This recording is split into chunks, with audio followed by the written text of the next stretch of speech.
go over to Tel Aviv. We can speak to Neftalli Bennett, who's the leader of the Jewish Home Party and also Minister of Education. Neftalli Bennett, thank you very much indeed for joining us. I fully understand the rationale behind metal detectors, given the killings of 2 police officers, a week ago.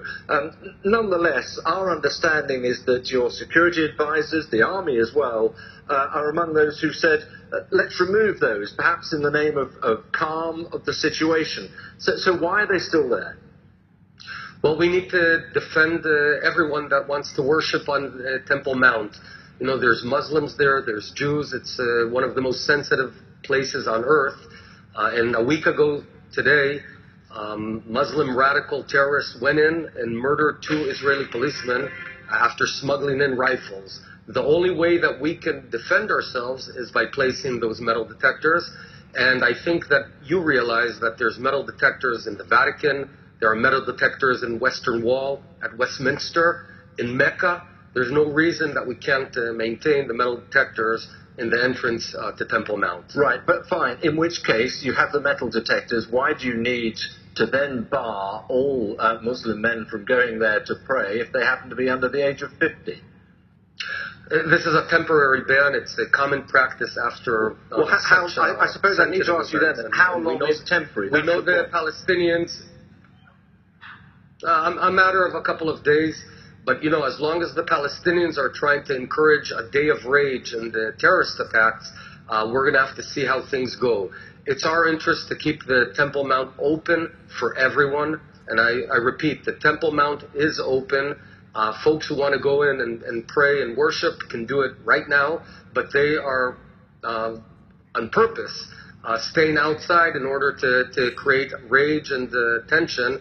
We're not going to give up on this. The metal detectors are vital for everyone's security. Right. Well, we could go back and forth, couldn't we, on the reason for a day of rage at this point, because their argument clearly is that you are blocking a large number of people who want to go and pray there. Let's not do that, though. Let's go back to the point of Shin Bet, of your own security officials and experts and the army saying, we don't need the metal detectors, or even if we do, this is a very good time to remove them. And that would ease the tensions rather than heighten them.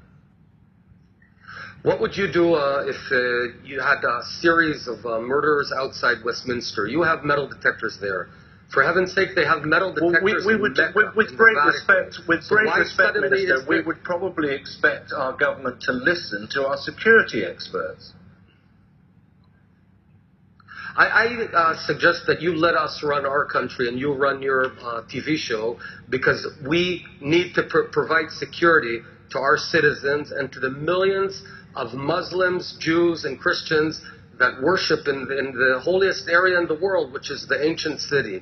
Our police says clearly that we need those metal detectors, that there are no alternatives. If you have some magic wand that can prevent a murder attack that we had last week from reoccurring, you know, speak up and I'll be willing to listen. But as long as we don't have an alternative, that's what we're doing. Okay, fine. I hear what you're saying there.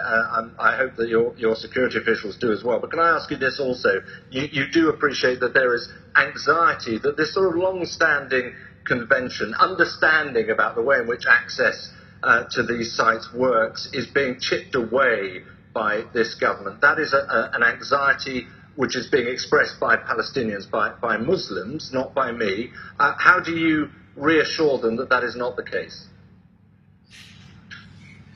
Well, read my lips. Temple Mount is open. It's open for prayers. It's open for any person who wants to worship any Muslim. Yes, because of the Day of Rage today, there's a temporary dilution of the number of people, but that'll be removed the moment we see things are quiet. I'll just remind you that until a week ago, things were calm.